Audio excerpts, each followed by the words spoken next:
উৎসবের মেজাজে মৎস্য শিকারীরা হামলে পড়েছে গন্ডাছড়ার শর্মা নদীতে। দুদিনের প্রবল বৃষ্টিতে এই নদীতে জল বাড়তেই কে যেন জাল ফেলেছিল মাছ ধরার নেশায়। দেখা গেল কোনো ছোট মাছ নয়, বড় সাইজের মাছ উঠে আসছে জালে। এই কান সে কান হয়ে সেই খবর ছড়িয়ে পড়ল এলাকায়। রেড়ে করে ছুটে আসে মৎস্য শিকারীরা।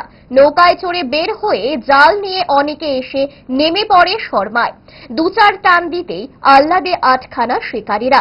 ব্যাগ ভরে নিয়ে ছুট বাজারে। জামাই ষষ্ঠীর বাজারে যেখানে যেখানে মাছের বাজারে অগ্নিমূল্য থাকার কথা, সেখানে তা ধপ করে পড়ে যায়। খুশিতে ক্রেতারাও উল্লাসিত। ওই তো গত বছরের নেই, এই বছরও আমরা এখানে মাছের গুলা পড়ছে গন্ডাছড়া শর্মা নদীতে শর্মা নদীতে। কাপের দিও না আরো পরিবেশন হো না আরো পরিবেশন হো না কেন এখন তো সম্ভাবনা তো আছে কিনা জানি না। বৃষ্টি যদি হয় বেশি করে তাহলে আবার ওইব আর কি এখানে মাছের গুলা, মানে মাছের ডাঙ্গা। এটা কোন জায়গাতে লাগবে? এটা শর্মা নদী। এমনিতে এই মাছ কিরকম পাইছে? মাছ তো মোটামুটি পাইছে, বইরা বইরা নিতেছে মানুষে, আর নদীতে তো সবাই মাছ ধরতেছে।